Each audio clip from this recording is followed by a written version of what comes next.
You are listening to MKTV. We are back on the air. Now, normally, I don't start an episode with a monologue, but this particular time, things are a little different. The last time that I was on the air was prior to the bombings that happened in Boston. So I wanted to take a minute and just say some thoughts and put some prayers out to those that were victims of the bombings in Boston. Now, I don't know if this was a terrorist act or some lone nut or something else, and it doesn't really matter. What we need to focus on here, folks, is the heroes, the first responders, the police, the firemen, those that helped the victims in this tragedy. The more we focus and quote-unquote give glory to the criminals that did this act, the worse off it will be. Let's focus on the ones that helped, the ones that actually helped their fellow man, the ones who loved one another. That's what we need to focus on here. Now, in just a moment, we're going to start our episode of MKTV. We're going to talk about the Smiley Face Killers here in just a moment. But before we do that, I just wanted to touch on that for just a second here. So let's take a moment and stop and think about those people in Boston. Sadly, this is becoming a nearly everyday occurrence where we hear something bad on the news. Let's not focus on the bad, let's focus on the good. Good things like this program, where we're trying to make a difference. You can help to do that. And we'll start right now with a brand new episode of MKTV in just mere moments. Thank you for joining me.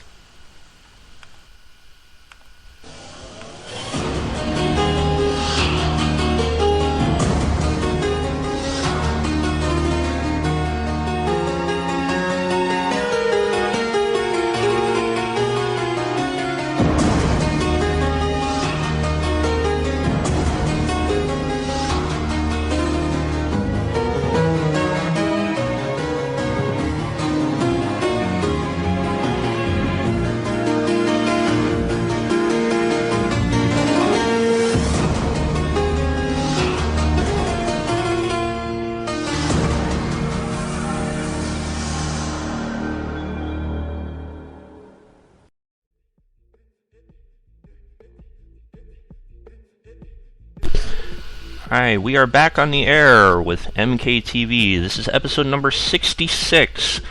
We're talking about the Smiley Face Killers. Now, if you're a long-time listener of this program, you'll remember that way back in episode number 6, we talked about the Smiley Face Killers. Now, this is a group of individuals, or maybe it's just one individual, but the evidence tends to point towards there being more than one individual.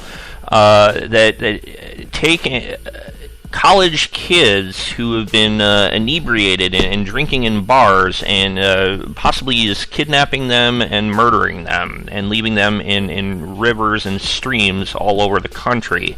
There's somewhere upwards of 80 to 100 cases of this similar nature. Now, we've talked about this in the past, and I've made some friends lately. I've made my friend Ian, my friend Christy, and another friend named Bill, who Bill is one of the parents of one of the victims, and due to the fact that this is all going on, we decided to go and do this again. So with that, we thought that it would be a good idea to talk about the Smiley Face Killers once again. Now, in addition to that, we have we're going to talk about America's Most Wanted and the status of that. John Walsh himself recently went on CBS this morning and talked about the status of America's Most Wanted. Now, if you haven't listened to this program in a while, first off, make sure you hit that follow button so you can follow along and you can get all of our broadcasts. But if you have not heard the news, unfortunately, America's Most Wanted has been canceled. Yes, it's been canceled not just from the Fox network, but it has also been canceled from Lifetime. John Walsh himself is looking into other options. He's talking with Fox, and they're trying to get the show put onto other channels and other stations and things like that. But they have not had much luck yet. I will play a clip with John Walsh momentarily, in which he can explain a little bit better what's going on with the status of America's Most Wanted. Now, there is a pilot episode for a spin-off show known as John Walsh Investigates. Now, so far, there's only been one episode of that show that has been filmed. Lifetime was supposed to air that as a series, but with them canceling America's Most Wanted, it appears as if they're putting that on hold for the moment. Will they have John Walsh Investigates on Lifetime in the future? Nobody knows at this point. Will America's Most Wanted show up on CBS or CNN or some other type of channel? It's possible, but nobody really knows yet. It's sad to think that this show has been off the air for about 7 months now. This show really needs to find a home. For what it's worth, capture number 1203 occurred just recently, even while the show was off the air. A lady whose last name was King was recently captured via a tip from a AMW viewer. So it's good to see that even while the show is not on the air, that they're still capturing fugitives. So that's some good news right there. So in just a second, I am going to play a clip of John Walsh explaining what exactly is the status of America's Most Wanted. So we'll go and we'll play that right now. With us now, John Walsh, also our senior correspondent, John Miller, a former FBI assistant director. Welcome to you both. So, John Walsh, before your show, did people even have a sense of this? I mean, how did you see things change? Well, Fox approached me in 1987 and said, would you like to host the first reality television show modeled after Crime Watch UK, done by the BBC in England, on a brand new one-night network called Fox, owned by a man named Rupert Murdoch. I went, no thank you, I don't know anything about TV. Who's Rupert Murdoch? What is reality TV? And they said, well, we have one little hit with a guy named Johnny Depp, a struggling musician. And, wow. So I agreed to do it because after 6 months, a child killer was the first guy they wanted to do. David James Roberts, I'll never forget it. FBI top 10 guy who escaped from 5 life sentences, raped 27 women and murdered 4 children. My wife said, this is what we do, go do it, John. And that started America's Most Wanted. And when did you realize that your show had a huge impact? All the TV critics said it won't work, it'll fail, it's the father of a murdered child host, untried, it's never been done before. 3 days after the first show aired in February of '88, we nailed David James Roberts, sociopathic murderer. Guess what he was doing for a living? Running a shelter for the homeless on Staten Island while he was on the FBI's top 10. Then the show was a hit and we launched. John Miller, and from the law enforcement perspective, it really did change things, didn't it? It was unique, and it was a boon for the law enforcement business. In the FBI, one of the divisions that was under my control was investigative publicity and public affairs. Right. There's a dozen people who sit around every day trying to figure out how can we get the face of this bad guy out in front of the public And, you know, you put them on the wall of the post office. Right. This was before the internet really had There was no vehicle like this out there before this. And this came along and it changed the whole business. We could say, we want this guy bad. We could say, let's line it up with America's Most Wanted. And plus, that was in normal people we were looking for a long time. 17 top 10 fugitives. I mean, aside from the hundreds of others, 17 of the 10 most wanted captured just off tips from this show. But there were cases like the murder of Everett Hatcher, a DEA agent, where they would just stop everything and do the whole show on that one case and really give us the kind of push we couldn't get. So, John Walsh, and given even that record, your show has been canceled. So what's next? Well, I have a pilot with Lifetime. They've been very nice to me, and I've wanted to reach out to my friend Jeff Zucker at CNN. We've caught guys off of 45 countries. I've worked with Interpol. Whether I host it or I don't host it, whoever does it, it needs to be done. We've caught 1,200 fugitives, brought home 60 missing kids. I think it's a great use of television, and I hope it continues because I've been there. Took 27 years to solve my son's case. I know what it's like to be frustrated and not get justice. We had great success on our internet, caught 40 guys off the internet in the last 2 years. I think it is something that needs to be on television because we really are the court of last resort. Right. John Walsh, good luck. Thank you very much for being here this morning, and John Miller as well.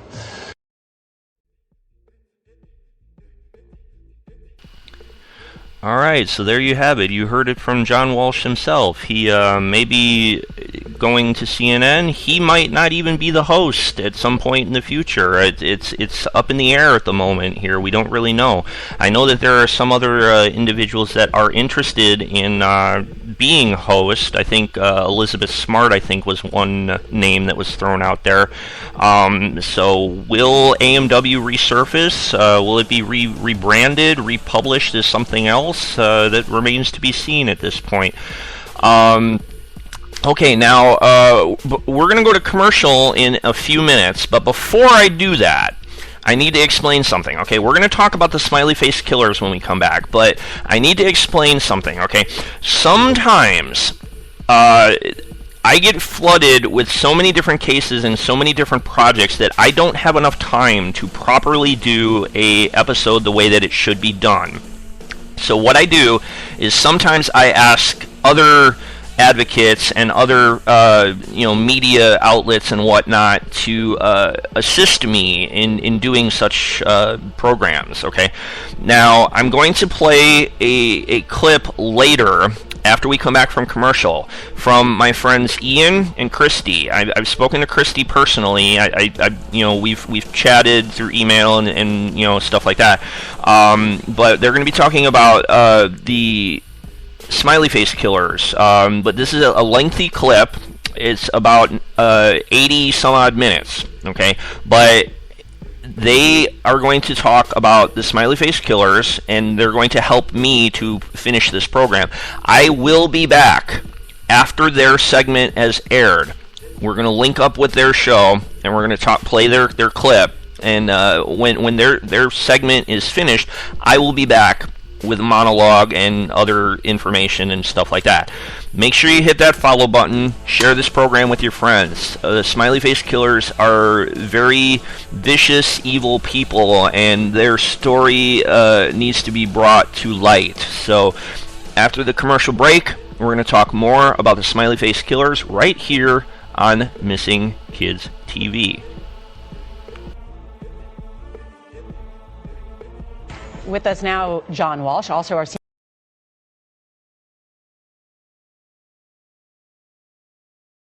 Now you can get the same AMW gear that cops all ask us for. AMW ball caps, AMW shirts, AMW mugs, and much more. Just go to our website, amw.com. Click on AMW gear. Soon, you'll be making a difference with style.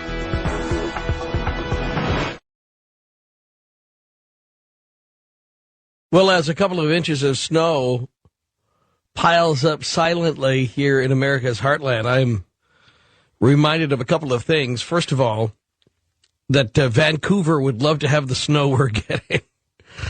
They're like cursed when it comes to the weather in Vancouver, although Apparently, they've been holding it together just enough for the Winter Olympics. But here in the upper Midwest, this recent slathering of snow reminds us that there are clues that are waiting for the spring thaw, clues to a series of murders that many people feel strongly have been taking place.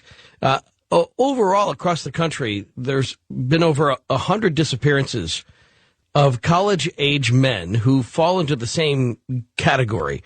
They would be considered successful young men, good-looking students, who, at least for a period of the last evening of their life, had gone out drinking. And not ridiculous kinds of, stories, pretty typical sort of drinking episodes. And then somehow were never heard from again.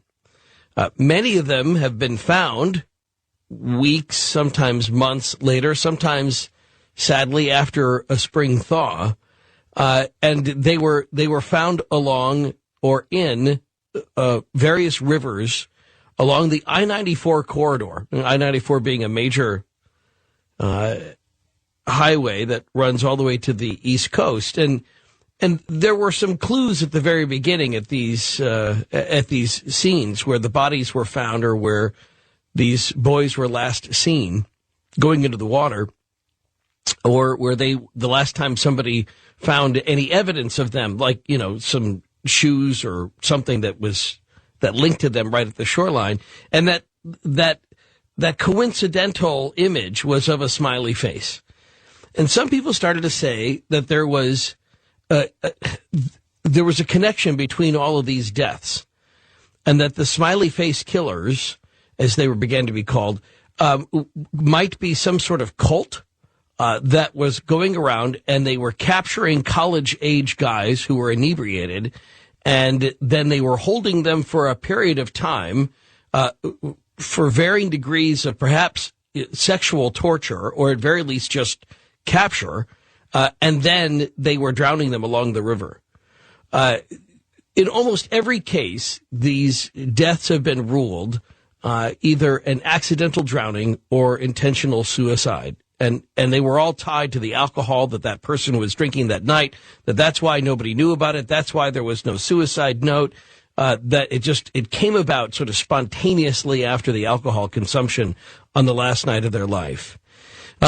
But there were other people out there, including two retired police detectives, or one police detective, one retired police officer from New York, who hit the case anew, and they came up with these connections. And they tried to get the federal government involved to look at it as a national police agency like the FBI would, and they were rebuffed at every opportunity. And in the past, we've enjoyed the conversation as much as a conversation like that can be enjoyed, with a reporter from a TV station in the Twin Cities who left her job, who'd been on Good Morning America after she was on the show too, talking about the evidence that was left at the scene, the trouble getting police to investigate them as something other than a suicide or an accidental drowning, and the possibility that there was some sort of connection through the graffiti. Well, so many of you have asked for an update that I asked Christy Peel if she would come back. And she's coming back tonight, not just as a reporter that's now turned investigator. I mean, she was investigating it as a reporter, but now she realizes it's just her mission. And so she's going to go through all the files herself, along with the help of some people who she was able to enlist, like a medical examiner who will join us during the show and talk about how they're getting this wrong in Michigan, and how, in her opinion, and in the evidence that she's seeing, there is a strong case to be made for at least a malevolent hand in the death of many of these young men. Maybe not all 100 tied together, but enough that when you look at it for where the investigation stands right now, that the FBI has to get involved. We'll tell you more about that. We'll talk about the evidence. We'll talk about the The jurisdiction in Michigan that is refusing to investigate this. We'll have the medical examiner on the phone with us tonight who will talk about the difference between what the local coroner determined about this missing boy's eventual death and what she knows to be the truth about what happened to him for the days that he went missing. And we'll get into all of that coming up next on Coast to Coast. This is Ian Punnett. Well, I think I got the setup right. We'll check on some of those details, but I know that throughout the evening, what you're going to hear tonight on Coast to Coast is a story that almost seems too bizarre to be true, and yet almost a story that falls along some pretty predictable lines. That is to say that there are elements to this story that'll just make you nod your head and you think, well, here we go again. A case where men are disappearing on college campuses, and nobody seems all that concerned about it.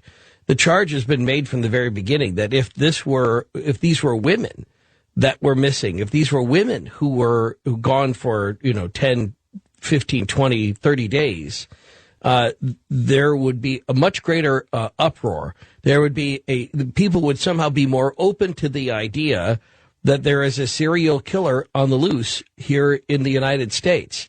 But because they're men, there just doesn't seem to be the interest level within the police authorities. It doesn't seem to have the same. It doesn't seem to raise the same alarms that these cases would if they were women. Christy Peel used to be a reporter for 5 Eyewitness News and has continued to investigate what we have, for lack of a better term, we've been calling it the Smiley Face Killers, and thank you, Christy, for giving us time on this tonight. You're beginning to feel like almost like the Smiley Face Killer angle, the graffiti angle of the story may have been kind of a red herring and something that kept police authorities from investigating? Yeah, good evening. It's funny because I think the public has grasped onto the Smiley Face Killer's name and image, but I think that in law enforcement circles, it has done negative things for this story and has just perpetuated it as a conspiracy and not as something that is factual. Okay, explain how the Smiley Face Killer angle started and why you don't think that's the way we should continue to talk about it. Well, the bummer in all this is that I blame myself because I was working at KSTP in Minneapolis, and we had been working for quite some time with 2 former detectives, police officers in New York City, who were convinced that these drowning deaths were connected. And when we pressed them for some evidence to show that they were connected, they brought to us the smiley face graffiti that they said they could find at these different locations. And that's what we went with when we told the story in Minneapolis and on your show and on Good Morning America. And that's kind of the title, the name of it, that stuck. Now, the problem is that these smiley face graffiti images are everywhere. You know, we all see them. And law enforcement, that's not proof. You're not going to take an image of graffiti to a courtroom. You're not going to tie it to someone and then tie that same person to a homicide. I mean, I guess you could, but It's a little bit more difficult than actual hard factual evidence. Now, there were some things that were unique about this, about the spray painting that was going on at some of the scenes of where these men went into the water, were presumed to go into water, or where they were found. And one of those had to do with a word that was spray painted. It was in Michigan, wasn't it? That was spray painted that tied to a guy who was missing in Iowa. That's right. Yes, Insinua was the Insinua word. Mm-hmm. And explain that. I mean, that does seem really, that of all of the, I mean, spray painting, smiley faces, you're right, they're ubiquitous. So how can you begin to say, well, this was tied to this or that? I mean, they're everywhere. People, that's just the most easy. It's almost like you warm up your night of graffiti. You warm up your can by doing a smiley face. That's how you know your can of spray paint is working, is do a smiley face. So they are everywhere. But this Sinua thing, that was an odd sort of coincidence. Explain what happened in that case. Well, this was from the 2 New York former officers. They said that they were at a scene of a death in Michigan and that they found the word Sinsinua. And they wondered what that meant, and they thought it was quite odd. And then they were in Iowa several months later looking at a death there and found that the road that ran right next to the river was Sinsinawa. Now, we reported that. I have not seen an image of that Sinsinawa. I'm not saying it doesn't exist at all. I'm just saying that I haven't seen it, and that's something that they base some of their theories on. Now, it's important then to point out, too, that these two particular police detectives ran into some credibility issues when they took this case, and I know I personally walked this case into the hands of a former FBI profiler and asked him to look at it, and other people that I knew to look at it and say, what do you see? What do you hear in this? Is there any truth to this? And some of the pushback that came out about these retired police officers is that they had run out of money to investigate this on their own, that they were looking to be supported in the furthering of this investigation.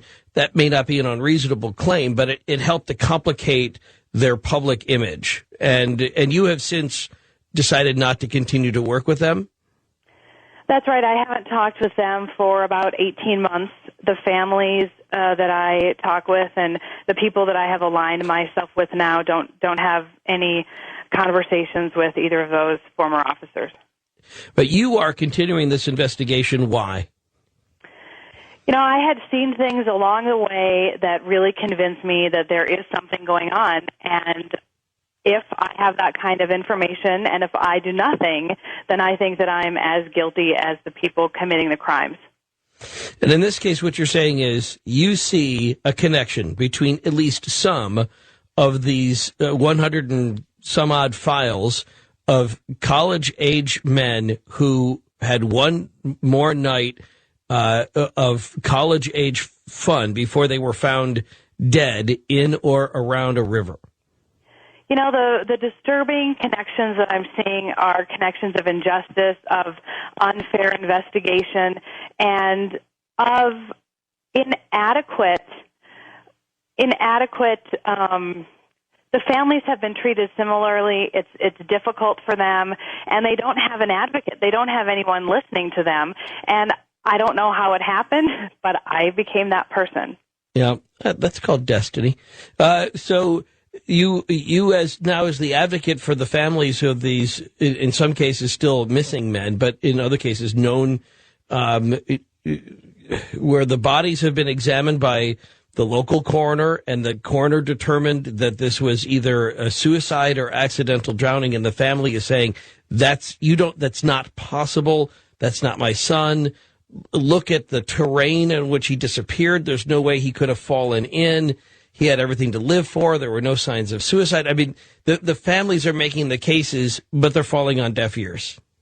Right, and I don't know why it's like this, but when a family of a missing child says, hey, my kid wouldn't do that, for some reason some investigators write them off or don't want to hear it.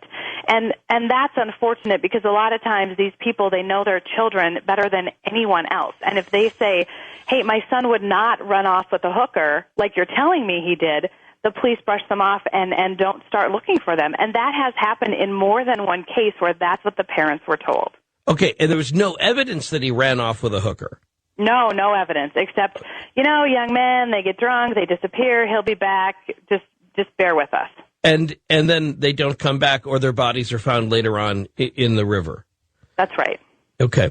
How many men, I mean, as you look at the case, I know that, the investigation went pretty wide there for a while, and lots of numbers were bandied about. What do you think is the current number that you believe may indicate one person or a group of similarly inclined people working together may be responsible for what percentage of that original file of over 100? What's the number now you think we should be looking at in terms of how many of these cases are connected?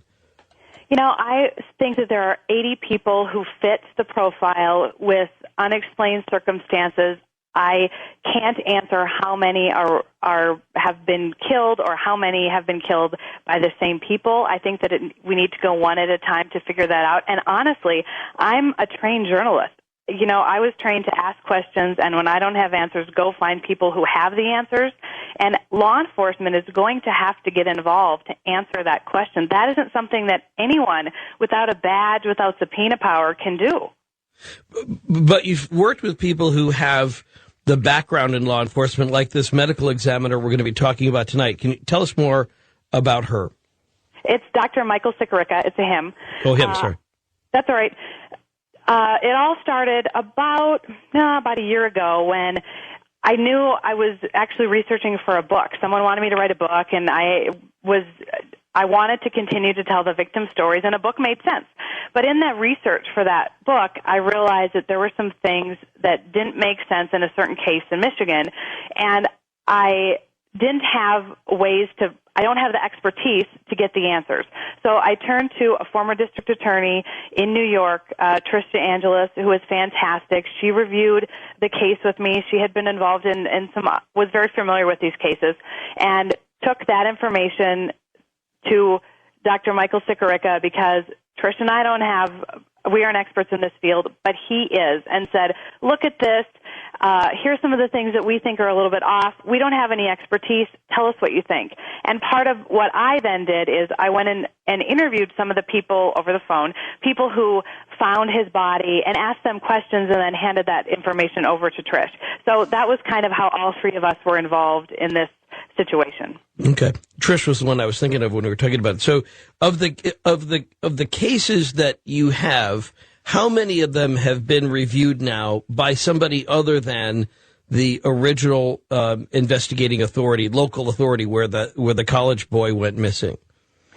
There are several that have been done on a small scale. We have one that has been done from start to finish, all the way through, taken it to law enforcement and gotten an answer from them. That is a long process. So, we're trying to do this very slow, but sure. We have one that's gone from start to finish with an answer to law enforcement. Because one of the things that that I believe strongly in is that we shouldn't be taking this information to the public before taking it to law enforcement. So the reason we're talking about this now is because we did take it to law enforcement, we did get an answer, and now we need action. And in this case, then, in just a few minutes, we'll be joined here in the conversation by the forensic pathologist who examined this one case. And this is the case of somebody who was missing in Michigan, and when the local coroner looked at the body, they said what? What was the determination made in the police report and on the death certificate? Accidental drowning. And that determination was made before the toxicology report was back. That's a commonality that we find in a lot of these, where really all the information isn't back and the family and the public is told accidental. So in this case, it was an accidental drowning, and it was based on his blood alcohol level, and the case was closed. Can you tell us real quickly about the case we're just about to hear about? Sure. The victim in this case is Todd Geib. He was 22 years old. He was last seen at a party in an orchard in Muskegon County, Michigan on June 12th, 2005. He lived about a mile away from this outdoor party and decided that he would walk home. He was very familiar with the area. He was an amazing swimmer. The place he was living at the time had a lake in the backyard. He was supposed to just walk home, nothing out of the ordinary. People who were at that party said that he had been drinking, but that he didn't appear heavily intoxicated. And it wasn't the first time the guy had been at a party. So he wasn't unfamiliar with alcohol. Right. He, during that time, called someone, and the friend of his who he called said that she couldn't understand what he was saying, that it sounded like wind. At one point, he said he was in a field. Then no one hears from him for all this time. 20 days later, they find him in a lake about a quarter of a mile from the party, opposite direction of his house. And 20 days later, in the opposite direction from his house, they find his body in the lake, and the local coroner determined that he drowned that night. Yes. Okay, and that would have meant that the body had been in the water for 20 days. And the medical examiner, the former forensic investigator, our current forensic pathologist that we're about to talk to, said what? What was his conclusion? We have about 30 seconds. That he was dead no more than 5 days. Dr. Sikorica took that information, got it in the hands of 200 other medical examiners who agree that he couldn't have been dead for more than a few days. So right. Where was he?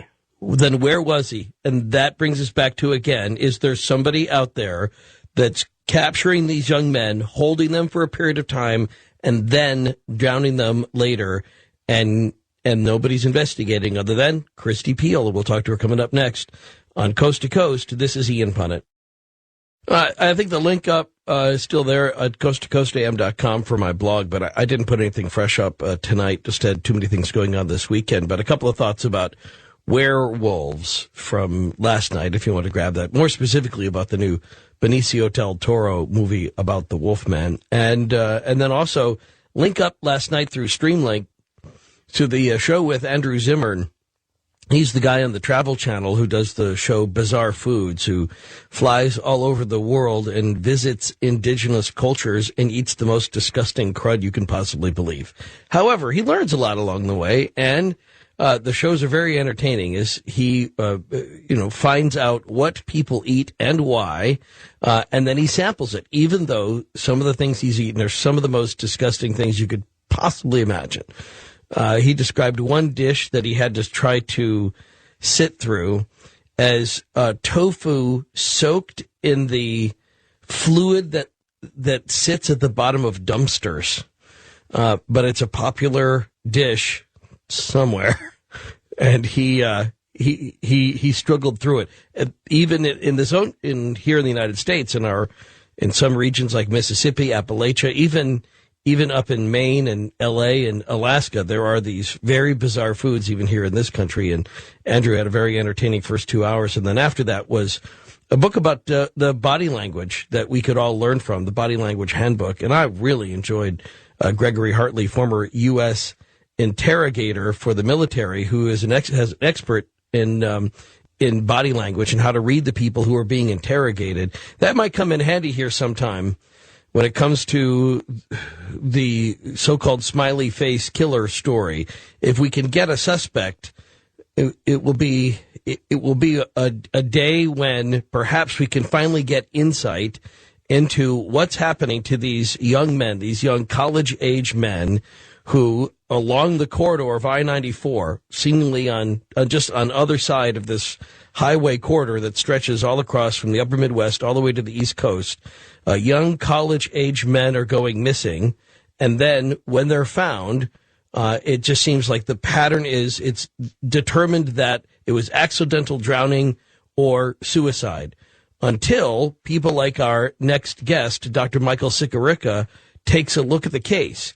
And we'll pick up the story coming up next with Christy Peel, the former reporter who is still acting as the lead investigator in this case, trying to find a fresh look from police authorities on this cold case next on Coast to Coast. This is Ian Punnett.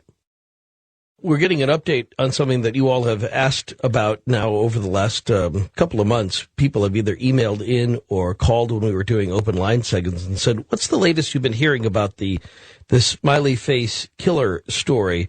So we talked earlier with Christy Peel, who said she kind of regrets in a way that the story got badged the Smiley Face Killers, because we really don't know that it has anything to do with the graffiti. What we do know is that there's a profile of these men who go missing, who are later found dead. And part of that profile is, unfortunately, that the police authorities that investigate when the bodies are found come to a very early and it seems like stubborn conclusion that despite evidence or family testimony to the contrary, that these guys merely accidentally drowned or they committed suicide. So enters Dr.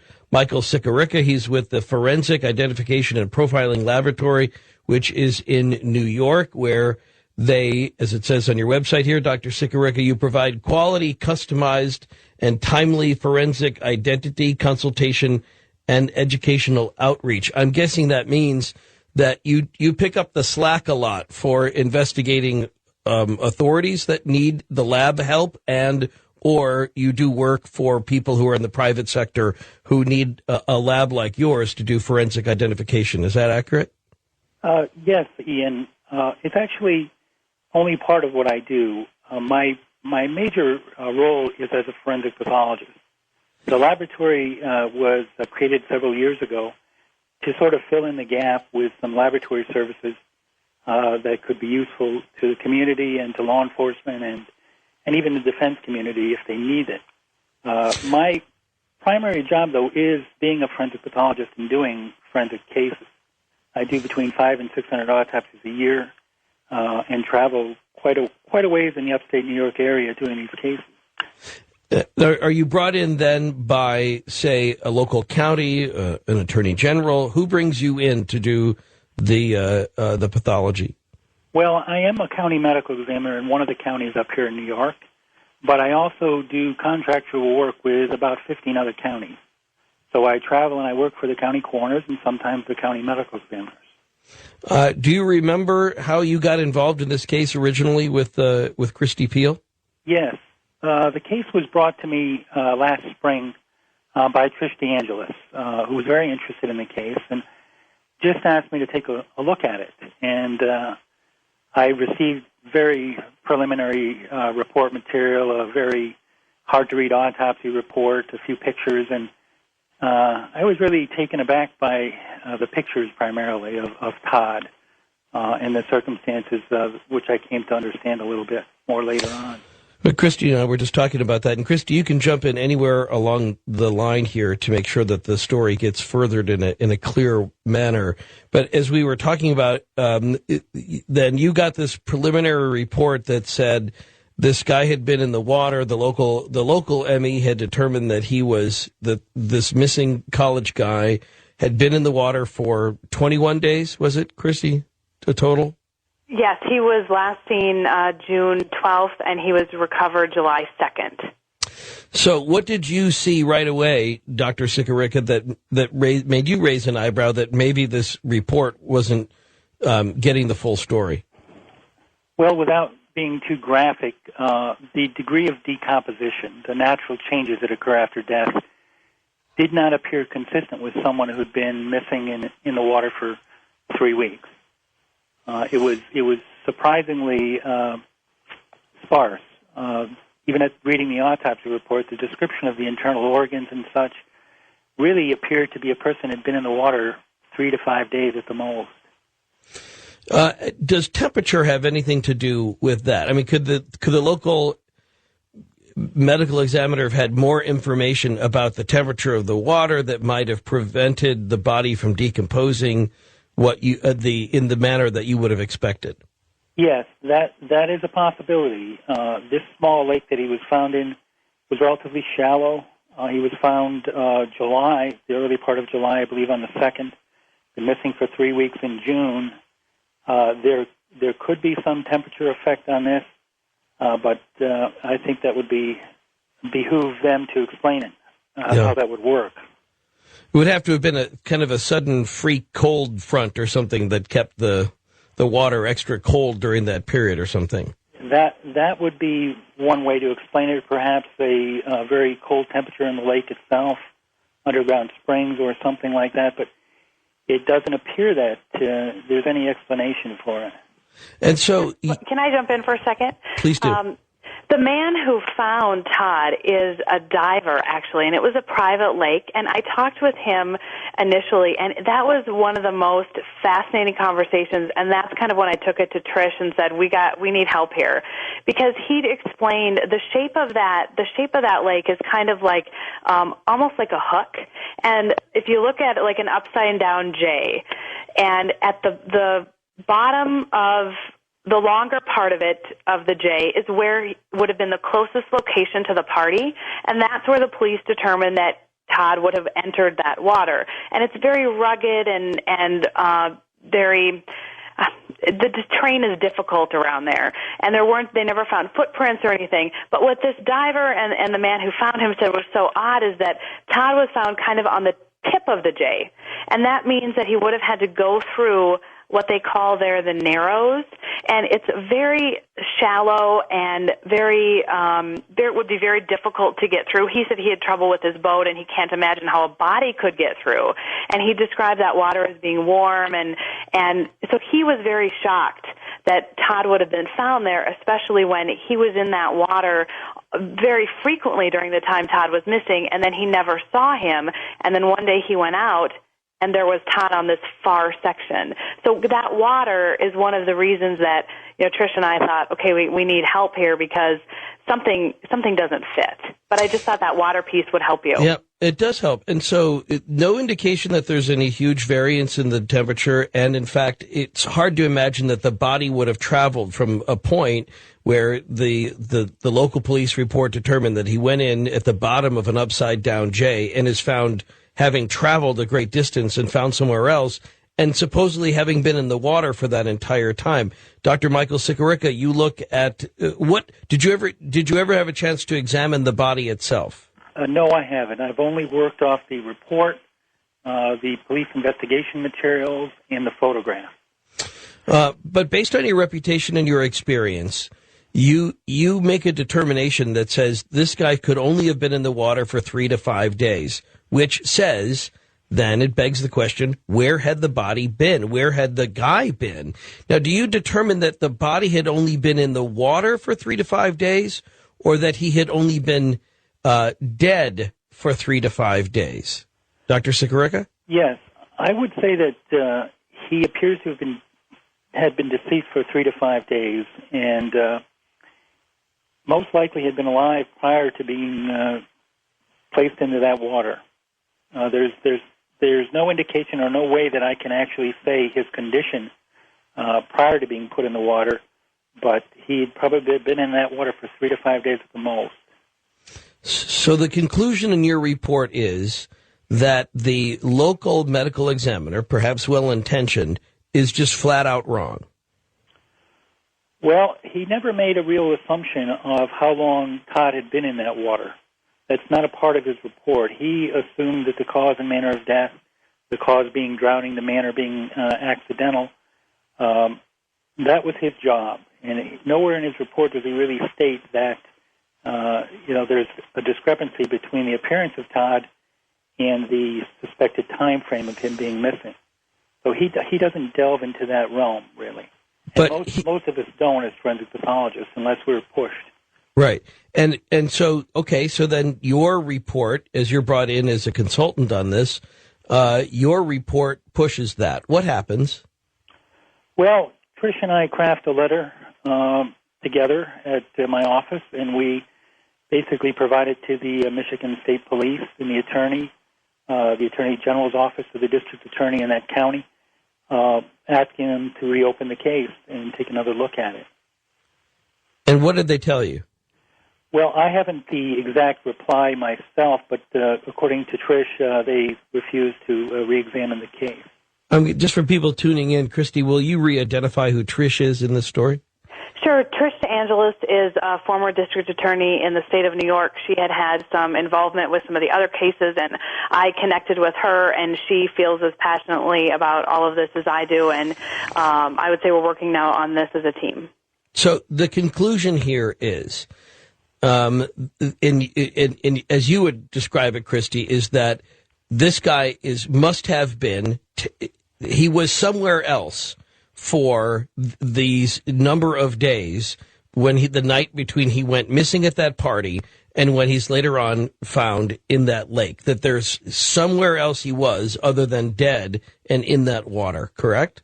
That's right, and during that time when he was missing, his cell phone was not used, his credit cards were not used, he didn't call his family, and he was found wearing the same clothes that he was last seen in, except for his cell phone, and one of his shoes has never been recovered. Okay, and so what is it that the family believes happened to Todd, to the boy that was missing? They are at a loss just like everyone else. You have to imagine when they got this news from Dr. Sikorica how difficult it was for them to think about, okay, if he was missing and he wasn't dead, where was he? Who was doing what to him? Why? I mean, there's so many questions. This has not been an easy project for them, and I give them so much credit for being strong enough and brave enough to go through it and to really want answers because they think it could help other people. But they don't know. They have no idea. Was there anything in the local examiner's report about any potential harm that had been done to Todd's body before they found him? No, the only odd thing that happened is that at the end of June, so this is back when they didn't know where he was, the family hadn't heard from him, they were looking everywhere for him. The law enforcement released some information to the public and went to the family and said that based on some rumors, they believed that Todd was dead, and they thought that he was hit by a car and buried in a shallow grave. And they told the family that at the end of June, and that's reported in newspaper articles. And the newspaper articles and that letter that the Michigan authorities sent to Trish and to Dr. Sikorica and to the family is all posted on my website. So you can see and read all that for yourself. Okay, and I definitely want to get back to that. And so, Dr. Sikorica, there's nothing in this body's condition that leads you to believe that he'd been hit by a car, buried in a shallow grave, taken out of the shallow grave, and then put in the water? No, absolutely not. There was no traumatic injury at all noted by the pathologist at the autopsy. It was a very straightforward autopsy, well done. Didn't find any evidence of trauma. And so, what's your conclusion, Dr. Sikorica, as you look at this? What is it that you think happened to this guy? Any idea? An instinct after years of investigation? Anything? Well, I've performed about 8,000 autopsies in my career so far, and this is one of the strangest, bizarre cases I think I've seen. I don't know where he was or what he was doing for that length of time, whether he could be held captive, whether he could be off on his own for some reason. I just don't know. But it doesn't. Whatever it is, there's more there to be investigated, and the proper authorities in Michigan just aren't doing it. They feel that they have done everything they can do, and they refuse to open the case. And it's not uncommon for a police agency to feel they've done everything and close the case when they've completed their work. Christy, what do you think should be done next? I think that someone should tell the family what happened to him. If he didn't get into that water on his own accord, that means that someone out there did something to him.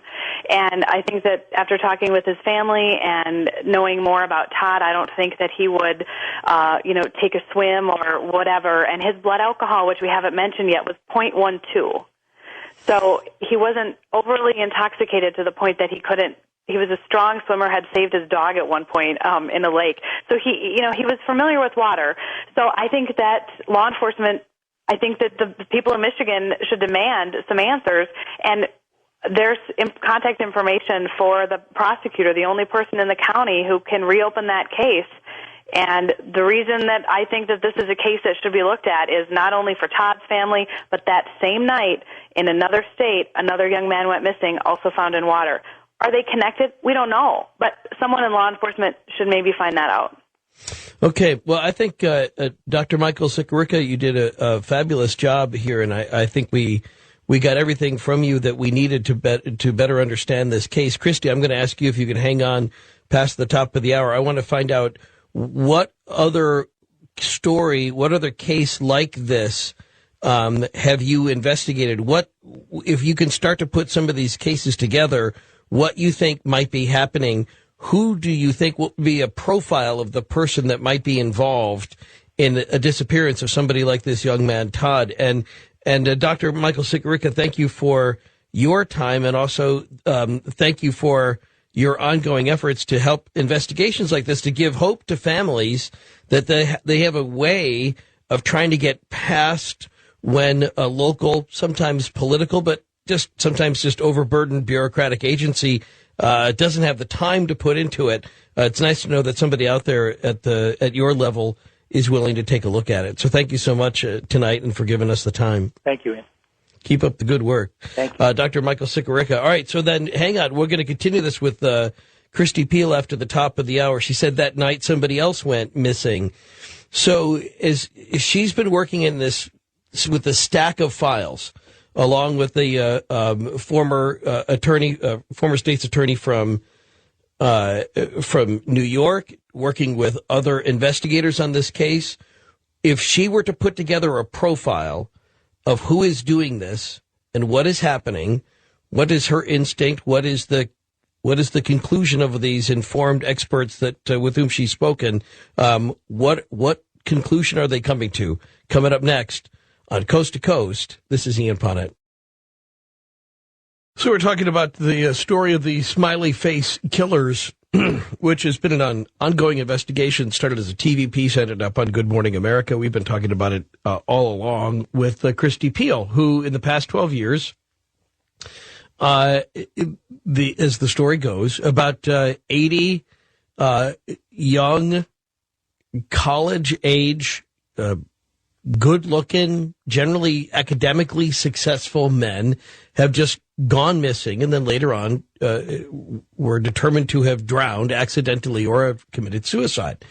And these cases all seem to be bundled along the I-94 corridor. And there were similarities in these stories other than that, because the more they began to look into it, the more they realized that police were just pretty quick to sort of just dismiss the cases. Just say, he was at a party, he walked by the river, he fell and he drowned. And that may be true for many of the cases. It might even be true for most of the cases.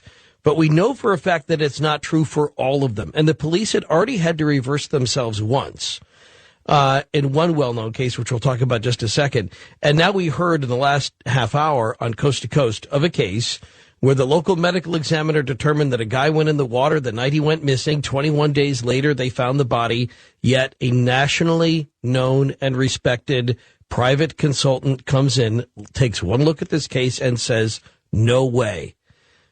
Said this guy had been in the water for only as many as 5 days, not the missing 21 days.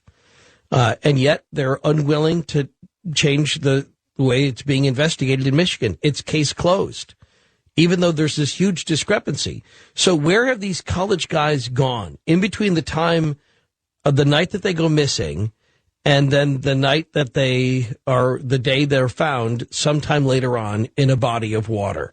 We'll talk about that from what we know and what we can speculate about coming up next. Who is taking these guys? What is happening to them? All that we can know we'll get to next with Christy Peel on Coast to Coast. This is Ian Punnett. So, Christy Peel, we were just talking about the case of Todd, is it pronounced Geib, do you say? Yes. Right. In Michigan, who goes missing, and then 21 days later, body is found. Police say that he drowned that night. He must have wandered off from the party, gone into the water drunk, and drowned. And yet, we heard from Dr. Michael Sikorica, pathologist, who says no.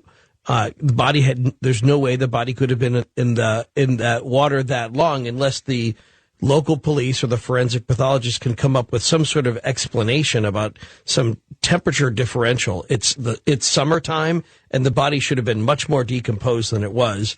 Very likely he'd only been in the water for 3 to 5 days. So we have this time differential. Let's just call it 15 days time differential between the night he goes missing and the night he ends up being found. What do we know about that? What do we think happened during that period of time? What based on the other stories you've investigated from this corridor of I-94 and these college river town drownings? What do you think happened?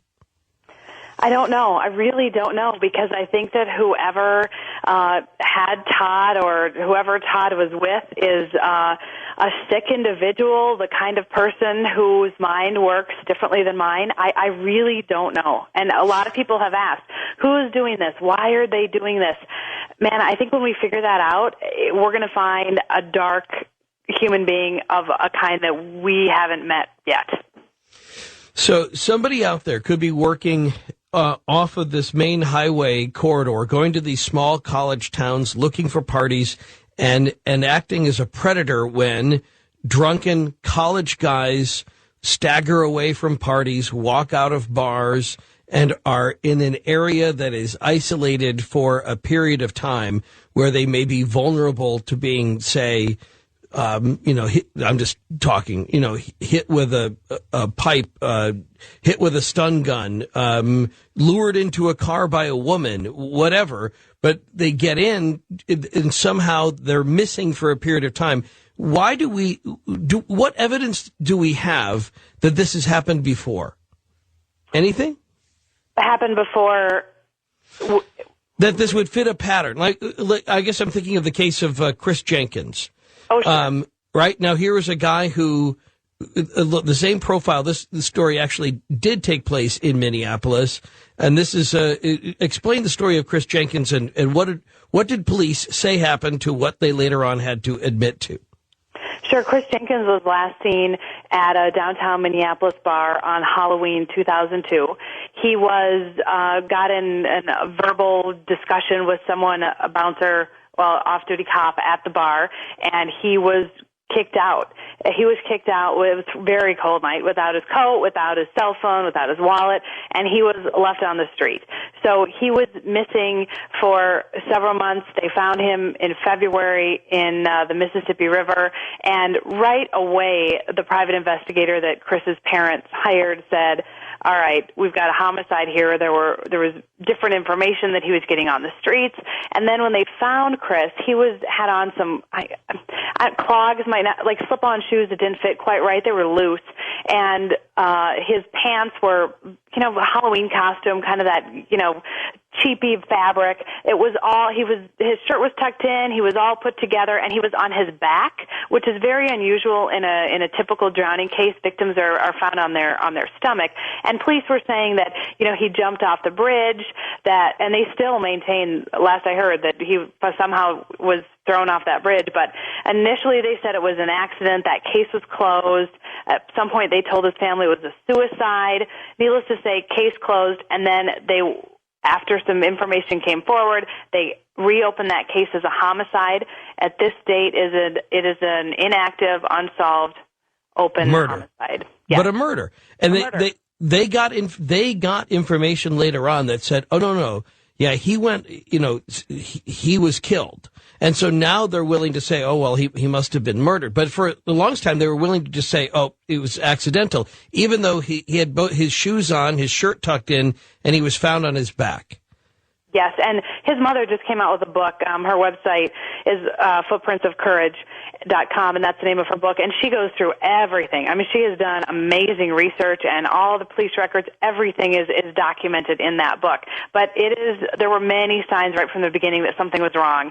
And that's something that we've seen in so many of these cases, is that, right away, things are not right. And it's just that, I think when you look at them individually, you don't see that. And I don't blame these police officers. They're not, trying to make some big, massive conspiracy. They're doing their jobs, and they've seen, they see kids go missing and college kids go missing. It's just that you have to look at them on an individual basis.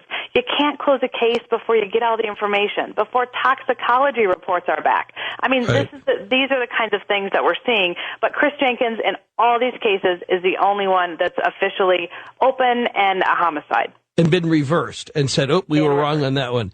But there are so many that are exactly like the Chris Jenkins case, or at least seemingly following exactly along the same lines. Now, is there anything that makes you suspect? Have you heard any testimony? Has anybody said anything that would infer that these guys are being captured, they're being held for a period of time, and then after somebody is done with them, then they're taken back to they're drowned not far from where they last went missing? About a year ago, I was pretty interested in that aspect of it and did a lot of online research and was going to different, I would get the names of the people who these guys were with and go to their Facebook pages and their MySpace accounts and all of that. And then I realized that even if I would get some good information, I can't do anything with it. I don't have a badge. I don't have subpoena power. I can't arrest people. I'm not a trained law enforcement officer. So that's right. when I decided, all right, I am doing nothing but wasting energy here. The one thing that I can do is get the information, get the right people involved, and get it to police officers. And it's on Christie's site. If you go to coasttocoastam.com, you just click onto Christy Peel, and it'll take you to the sfkillers.com website. If there's a better name for this investigation to tie this all under the name of, what would it be? I don't know. I've thought about that. Campus killers. I don't know. I've thought about it, but for this Smiley Face Killer thing, it's sticking. I also have, ChristyPeel.com, and I have the same website on there. I'd like to get rid of the Smiley Face name. I don't think it's helping anyone, especially not in the eyes of law enforcement, and that's who we need to have believe this stuff. I don't know. If you think of one, you let me know. No. Well, I think it is interesting how perhaps, as you say, when it's easier to dismiss for some people can just hear it and then just dismiss it out of hand without giving it the attention that it deserves. So a name in this case probably is important. And yet there, some of these cases may produce a consistent quality or a characteristic to them that would beget a new name if the police were willing to continue to investigate. So right now it's Smiley Face Killers that's the only thing that ties all these stories together, or at least seemingly ties together many of them, is the smiley face spray paint that is found, at or near the scene of many of these crimes. Again, whether that has anything to do with anything, nobody knows. So, and I want to take some calls here at the bottom of the hour now. The phones are already ringing, and I'm sure there's lots of people that have questions for you and or suggestions. And so if everybody can just hang on, we'll get to those coming up in a few minutes. And I would encourage you to go through and read the blog entries that Christy has put up on her webpage, in which she goes through this and some of the information that you've included. Talk about the documents that people can click onto, because you mentioned it briefly last hour, that are on your webpage. In the Todd Geib case, we have some of the newspaper articles that were happened initially right after he went missing. They document when the police believed that he was hit by a car and buried in a shallow grave, and told the family that at one point. That's on there. We have a portion, two big kind of chunks of the letter that were sent to the Michigan officials, the county prosecutor, Tony Tagg, on behalf of Trista Angeles and Dr. Michael Sikorica for his parents, that were basically saying, we've got a lot of information, here's some of it. And at the bottom of that letter, you'll notice it says, we have much more information we want to share with you. We never heard back from them. In fact, our calls weren't returned at the end. So they don't even know some of the stuff that we have, because they didn't even seek out to get it at the end. So I think that's important. But the only thing that we omitted for the public consumption is that there were some kind of more things that were a little bit personal about Todd, and some things that were just too graphic. So for the sake of his family, it doesn't, sure. Unless you're a forensic pathologist, it doesn't mean anything. We took that out. The other thing that we have on there is the full letter that was received by Todd's parents from the Michigan State Police, stating that the case will not be reopened. It will not be, they say. Period. They say it will not be reopened. No matter what anybody finds, no matter what evidence may come forward, they will not reopen it. And what's unfortunate is that Dr. Michael Sikorica, his opinion about the evidence and the decomposition and some of the other things was backed up by 200 professionals, medical examiners. It was at a conference. They took the information there. It wasn't under the, hey, this is a Smiley Face Killer case, guys, agree with us. I mean, it was, these are scientists. Here's the information. What do you think? And they agreed with him, and that was all in this letter. And what Michigan State Police did is they had the woman who's actually responsible for doing autopsies in the county. She reviewed the autopsy. The person who had her job before her did the autopsy, so she's reviewing that, knows the guy, I'm sure. It's a small place. And then said, we did it right, we have no reason to reopen it. And that was it. And it's pretty disappointing, because much of the other information that we said we'd provide to them, they didn't even ask to see.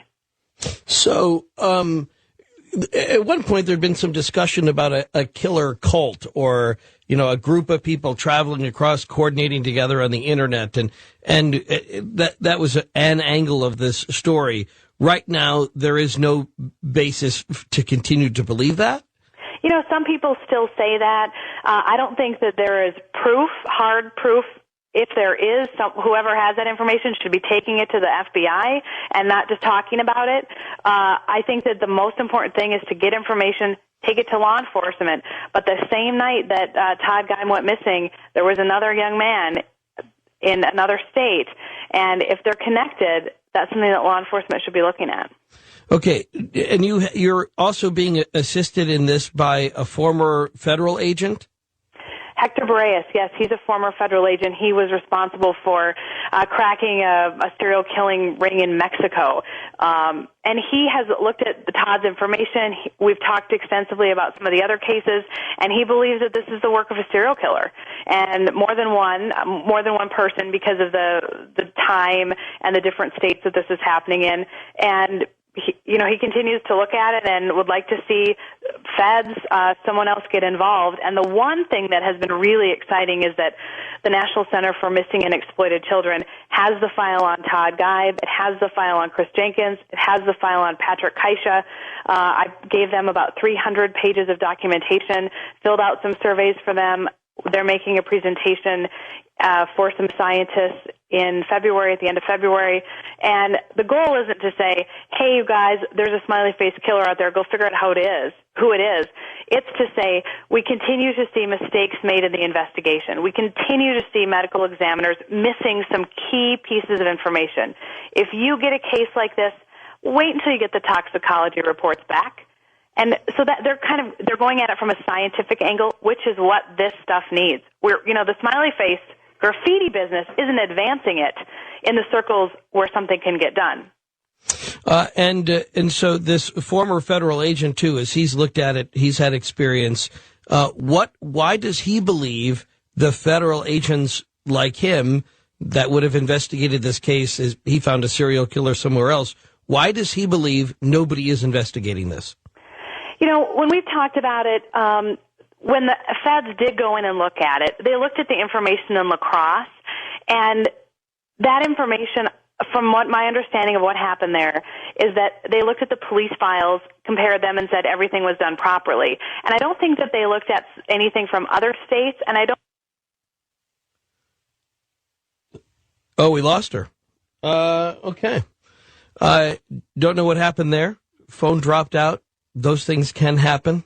Sometimes, I have a remote phone and the power could just go dead on you, or you can have a power outage. But whatever the case is, we had her there and then we didn't. So we can, as I mentioned, we're going to go to the phones early anyway, and we'll take some of those phone calls coming up in just a second while we hope to reestablish contact with Christy Peel. So we can go ahead and grab that. Christy, I don't know what happened to your phone, but glad you're back, because you were just, that's okay. So you were just saying then about why the federal agents may not be responding to this. They went to the La Crosse, Wisconsin case. They just looked at it. They say all the T's were crossed, all the I's were dotted. Nothing for us to do here. That's my understanding of what happened there. Okay. And the La Crosse, Wisconsin case was? There were several. Believe there's been 8. And there's actually a young man who last night went missing in La Crosse, and they're looking for him. And there's footprints that actually lead to the water in his case. I keep getting emails about him.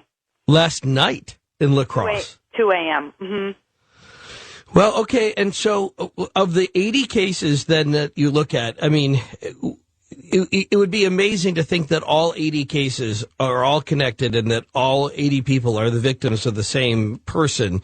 Somebody with the expertise like this guy Hector you spoke of, what does he think likely is a scenario? Has he said anything about the number of victims that he thinks, if you looking at the cases that he would tie together? He hasn't. I haven't asked him that specifically because when I talk with him, it's about this specific case and this specific case, or remember when we saw this and that case? I mean, we talk kind of, individually. But even if, I believe that there are accidents. Accidents happen, absolutely. And some of these guys have only been lumped into all of this because they fit the profile, they're the right age. Definitely accidents happen. We're not seeing these same accidents happen with women. We're not seeing them happen over spring break when people are drinking, near water. We're not seeing them happen over the 4th of July when people are drinking near water. So even if you say of those 80, 40 were accidents, so say half were accidents, 20% were suicides, okay, that still leaves you with a significant number for someone to be doing this. And even if they're not connected, we got to figure out what happened to those young men. They deserve it. And nobody else is doing this right now other than you, and then the people that you can bring in along the way. What would you like to see happen as a result of tonight's show? I would like people to get on the website, contact the prosecutor in Michigan, tell him what you think, and then support what the National Center for Missing and Exploited Children is doing. I have a Facebook page that is, I'm trying to get big numbers so we can take it to a group someday and say, look, we have 50,000 people who believe something's going on. Help us. Right. So all of those links are on my website, which I know you can get to by your website. Yep, coasttocoastam.com. It'll take you right there. And then also you can find out more about Dr. Michael Sicarica, who we had on last hour. Obviously, he has what people call the bona fides to be making the claims that he is, that there's something about this investigation in Michigan that's just wrong, and they ought to reopen it. So especially if you're a Michigan taxpayer, if you're a Michigan resident, go take a look at what your state has determined is not worth looking into again, and said they will not reopen this case, no matter what evidence comes forward. What's that about? Go find out more by starting at coasttocoastam.com. Your questions, your comments for Christy Peel to the top of the hour, and then we'll do open lines for the rest of the night on Coast to Coast. This is Ian Punnett. All right, so we already got a couple of people lined up who have questions about the so-called Smiley Face Killers and the work of Christy Peel. We have a half hour with her, and we'll take advantage of this coming up next with your questions and comments about this, what appears to be a string of disappearances across the upper Midwest, and how nobody is investigating this. This goes all the way to New York. This goes all the way into the East Coast. These small college towns experience kind of the same phenomenon. It doesn't happen to women who are leaving parties. It just keeps happening to men. They leave a party by themselves. They get kicked out of a bar by themselves. They're walking. They disappear. And sometime later on, their body is found in the water. And in one case, only one case we know of, the police said, okay, we were wrong. It was an accidental drowning. That's one. And then the other case that we heard tonight is in the state of Michigan, where the independent consultant came in to look at the pathology report and said, this isn't right. It's got to be reopened. And Michigan is saying no. So where are you with this? What is it that you think would inform this conversation? And do you have concerns that we just haven't brought up? We'll get to it next on Coast to Coast. This is Ian Punnett. All right. Dave is in Columbus, Ohio on Coast to Coast for Christy Peel, investigator in the case that remains the Smiley Face Killers case until another name comes up. Hey, Dave. Hi, Ian. How you doing? Good. You're talking with Christy Peel. Go ahead. Yeah, real quick, I think I got a couple of questions that might help you out. Also, there might be a case that happened here in Columbus that might be related. First of all, I want to know, there seems to be always this connection with water. Is there a particular type of a lake or whatever the victims are found in? Is there a specific depth that seems to be associated with it? No, there have been victims that have been found in creeks, shallow water, lakes, the Mississippi River. Even there was one victim in a fountain. So in other words, okay, so now my next question is, does it seem to be that the bodies are placed so they'll be found deliberately? Some people think that. It does. It would make sense that if you wanted some evidence to be lost, that you would put the body in a place where people would find it after they quit looking. You know, the reason I'm asking the question is I'm trying to determine whether or not there might be some kind of significance to the fact that the bodies are found in water, so that the perpetrators want the bodies to be found. See what I'm saying? So it means something to them, and so they want the body to be found as part of this particular act that they're involved in. The reason why I'm asking is because there's a case that happened in Columbus where we had somebody who fits the profile that disappeared, but the body was never found. And so what I'm wondering is it possible that this victim was put in a nearby river, by the way? There was a river that was not far away, and they just weren't, in other words, the body just didn't surface, or the river took it too far away and it got caught in the water, and nobody was dredging the river, you know, and they just didn't found it. They never found it. That's what I'm trying to figure out by asking that question. All right, Christy, go ahead. And are you talking about Brian Schaefer? You know, I think that might be his name. I'm not sure because I'm retired from doing investigation stuff. I quit before that case went down. It was like he disappeared from a bar on campus, and he was never found. His dad was trying to find him for a number of years, and he died. So it's an unsolved case. Is that Brian Schaefer? That's Brian Schaefer. His father was killed in Katrina, Hurricane Katrina. I've been. Yeah, it was very sad. He spent the last years of his life really trying to figure out what happened to his son and died not knowing.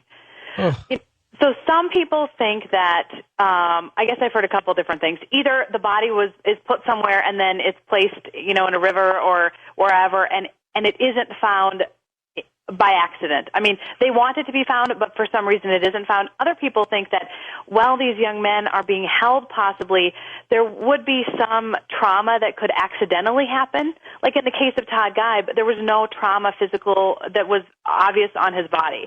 Now, if you're holding someone and, a bone is accidentally broken or there's a big fight and there is some evidence that would be on that victim, then it may be in your best interest to ensure that body is never found.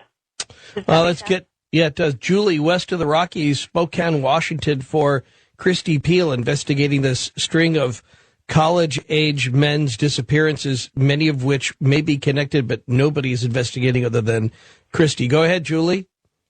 Yes, just a quick note. My son plays Xbox Live, and on the Fallout 3 game, one of the icons that you can pick to be you has a smiley face on it. Yeah. And a lot of kids are playing these games down in the basement. And also, this is the type of game that they can talk to each other. Yeah, there's that, and of course, and thank you, Julie. There's Watchmen, the movie that had that connection to a smiley face. In the case of both the graphic novel and the movie, it was Watchmen with the smiley face with a bullet hole in it. I mean, it's so prevalent a symbol that it's almost hard to get a grip on how it could be being used specifically in this case. But her point is well taken. That kind of thing. It's chicken and egg on how that pops up in Xbox and whether or not people are inspired by it. Michael's in Green Bay on Coast to Coast for Christy Peel. Michael? I had a quick question, comment for Christy. First, I can't believe that this is the first time I've ever heard in a public forum about these series of killings. I attended Viterbo University in La Crosse, Wisconsin from 2002 to 2006. And in that time, I think 2 or 3 young men were found after drinking at the bars, were found in the Mississippi River. When it happened after the second and third times, college students start to assemble and start to discuss this. Right. And there was a palpable, I don't know how to, perhaps an indifference or negligence of the local law enforcement, that people would come forward and say, I saw this guy on 3rd Street last night, coming out of the Helm or the other bars. And they would say, thank you, we got a guy working on it. But there was a certain dismissive tone about it. I guess I just can't believe that this is, other than obscure newspaper articles, this is the first time I've ever heard it discussed in a public forum. Well, good. And also, just a quick question to ask Christy to give. I've only heard about this along stretches along the Mississippi River in Wisconsin and Minnesota. Could you possibly tell maybe a little more descriptively, geographically, the belt along which this is expanding? Fair enough. Go ahead, Christy. Sure, it goes all the way from Minnesota over to New York State. There's some, we were talking earlier about Columbus, Ohio. There was just in the last couple weeks a man found in Montana. This is along, I think it's kind of that 94 corridor, but it certainly spreads out beyond that. What we do know is that we're finding this in Midwest, colder climates, not on, portions of this country that are on the ocean or that are in warmer climates. It's primarily colder climates during the winter. Todd Guy is one of the rare ones where it's one of the summer months. Yeah, let's highlight that too a little bit, that when the summer comes along, these cases drop down dramatically. They don't happen. It seems to only happen when college is in session, and you would think that if it's true that young college men just get drunk and then they go and they accidentally drown, that this would be happening all the time in the South, the Southwest, California, and these, we statistically don't see the same numbers, correct? That's right. We're not finding it in any of the places when you'd expect it. I said before spring break, I mean, that's when the goal for a lot of college students is to drink, and most of the places where they go are completely surrounded by water, and it's not happening then. It's happening when they're trying to get fully clothed from a bar to their dorm, and then somehow they're ending up the other direction in the water. Eric is in Michigan on Coast to Coast for Christy Peel. Eric? Yes, Ian. Go ahead. Okay. There's a retired FBI agent from California who has investigated similar murder scenarios, and he ultimately connected them with satanic ritualistic groups and ultimately connected it to a covert ops community of the intel, like CIA, et cetera. And that indirectly has been corroborated by a guy by the name of Alan Shefflin, who Whitley Strieber interviewed, and the author of Mind Manipulators. Of course, there's Kathy O'Brien, Mark Phillips' Transformation of America. Right. Okay. And when were those kids? That was. I mean, Kathy Phillips. That's decades ago, correct? Okay, but let me bring it up to date right now. Okay. There's a fellow out of Ohio, Cleveland, I believe. Stan Monteith, Radio Liberty, interviewed him several times. Russ Dizdar. He now is a minister after being law enforcement and has a website, Ian Shatter the Darkness. He authored a book similar to that name, Shatter the Darkness. I think it's .net. But he has been bringing the street people off the street to care for them. And ultimately he discovered these mind control scenarios that they reveal to him. And it's really, really astonishing. And then there's... Go ahead. We have time for one more. Go ahead. This one is William H. Kennedy, investigative journal, WilliamHKennedy.com. Between the three of them, Ian, I would say her best leads are going to be there for a viable murder explanation, and they're involved in this. Well, that's very interesting. I appreciate that. I'm sure Christy got that information. I'll be clicking onto William H. Kennedy coming up at the top of the hour.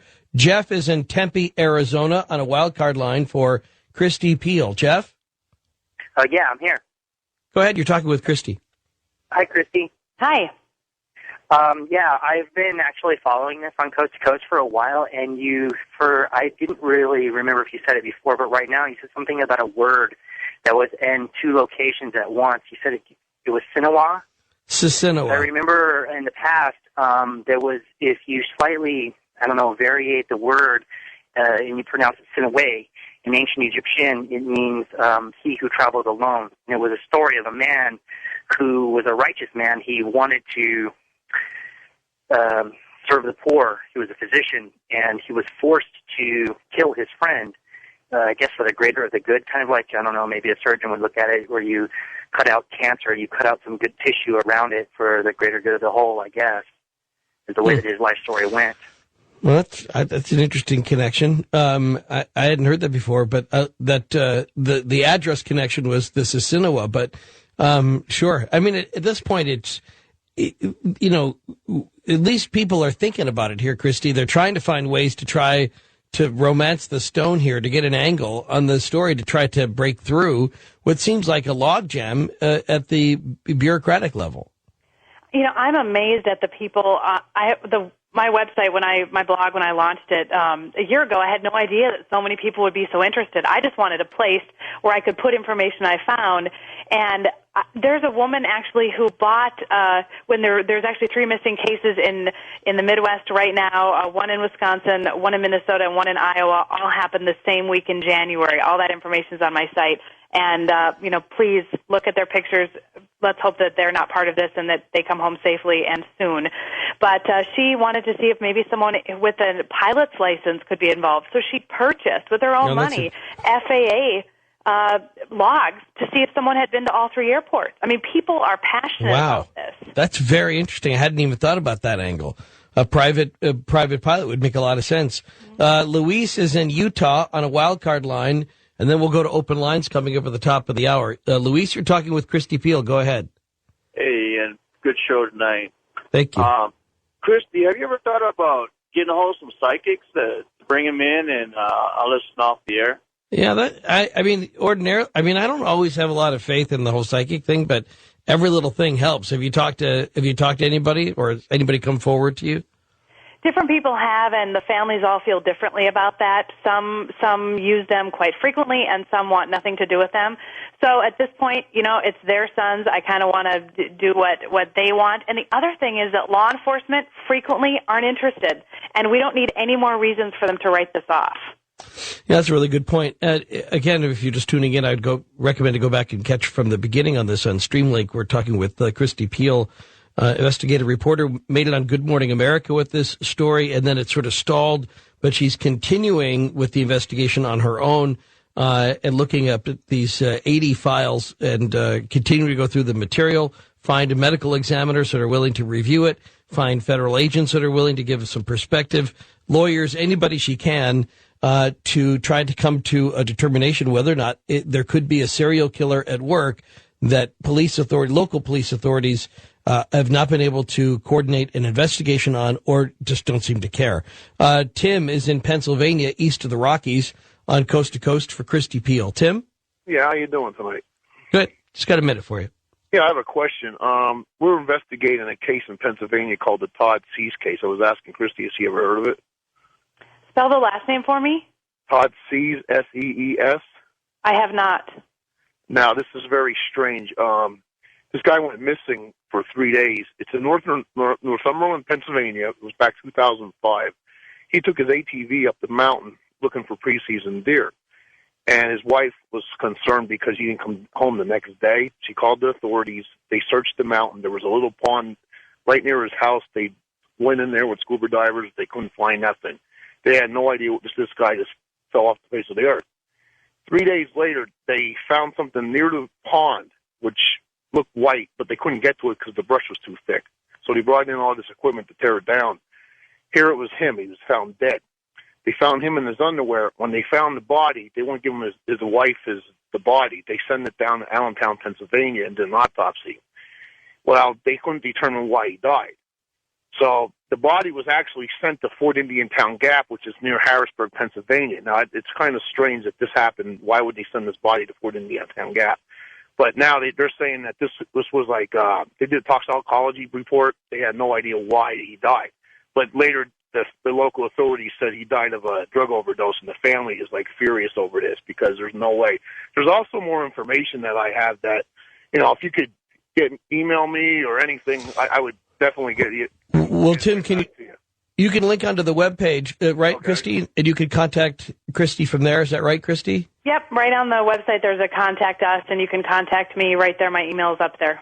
And that's you can link up to that, Tim, at your convenience at coasttocoastam.com and look for the Christy Peel connection. Our last call from Alan, I believe, for Christy Peel. He's from Orlando on Coast to Coast on a first-time caller line. Alan?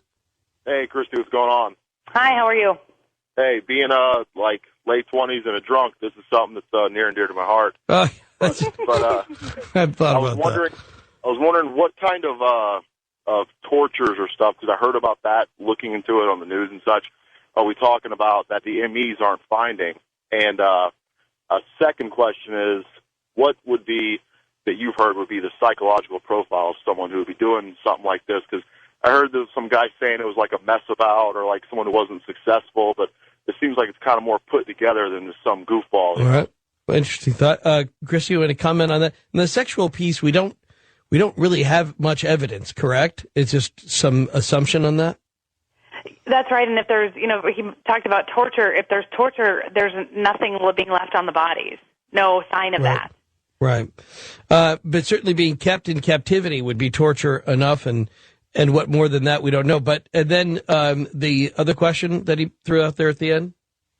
The feds are saying this is impossible. Serial killers don't work together. We don't have, we don't have any evidence of this happening before. My answer to that is, before Hitler, we didn't think that was possible either.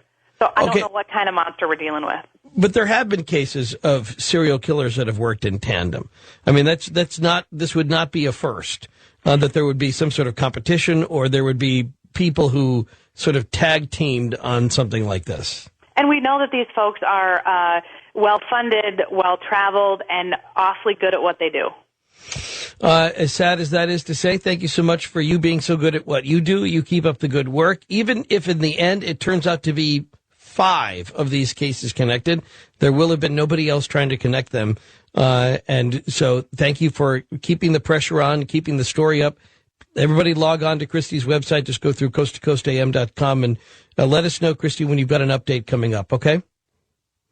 We'll get you back on right away. That's Christy Peel, reporter. Open lines. Everybody else, we'll clear out the phones, and you take us where you're going to take us coming up next on Coast to Coast.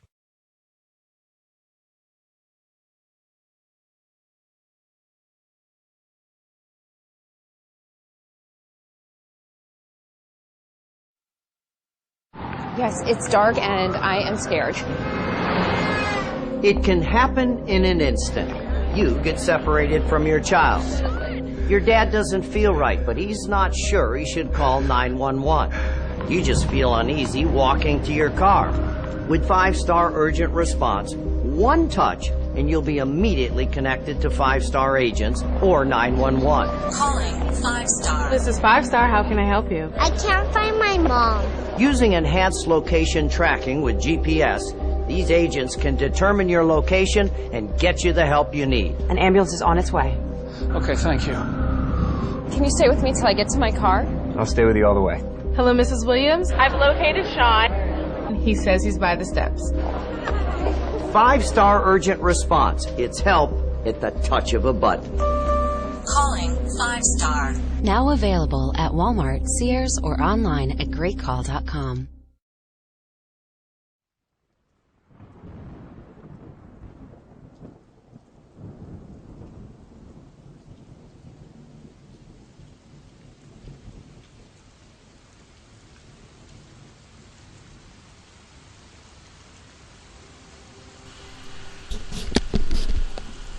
All right, I'd like to thank my friends Ian and Christy for that lengthy segment there, helping me finish my quota of making my weekly episode about the Smiley Face Killers this time. If you're new to this program, I always end my shows with a little bit of a monologue. Just some words from the heart. No scripts. Nothing written down in front of me. Just something that I say that comes straight from my heart.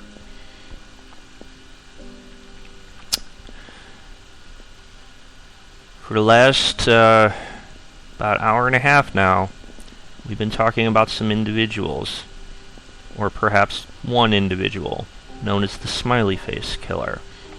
This is not the first time that I've spoken about this person or group of individuals.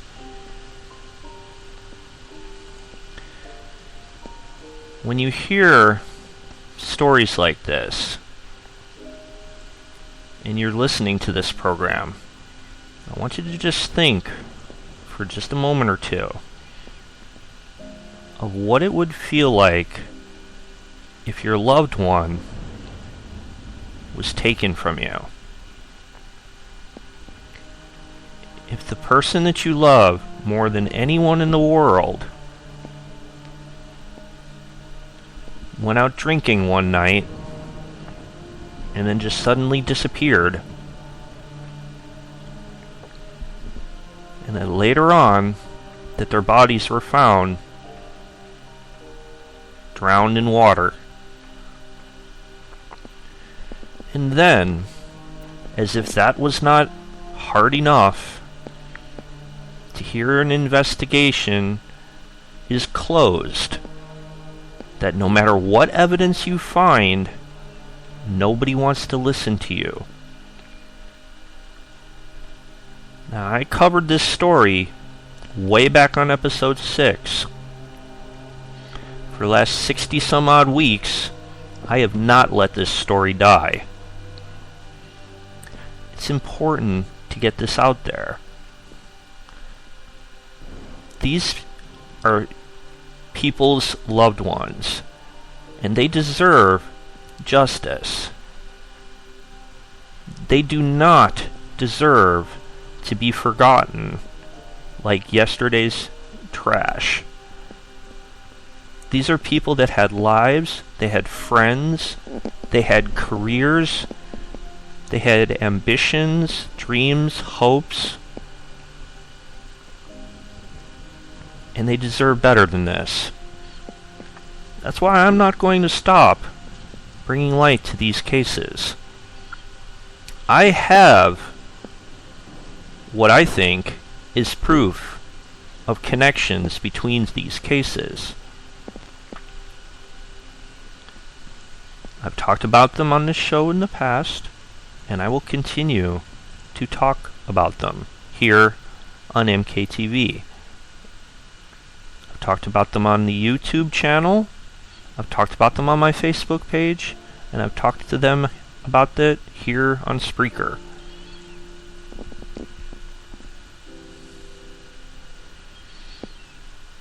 These are evil, vicious people, and they need to be brought to justice.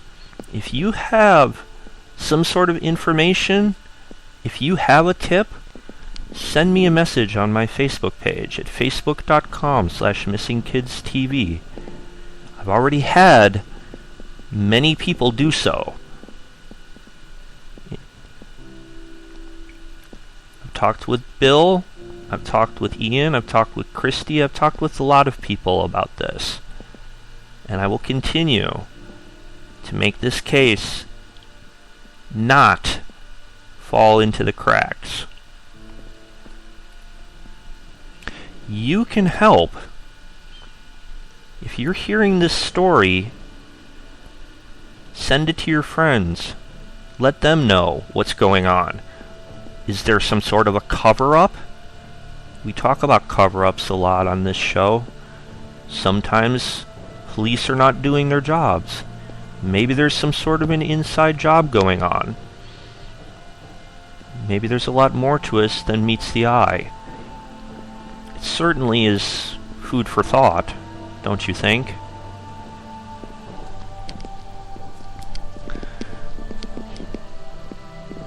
Now, I'm just one person, but I'm dedicated to being an advocate. You know that if you listen to this program, that each and every week I will bring criminals to justice. I will help find the missing.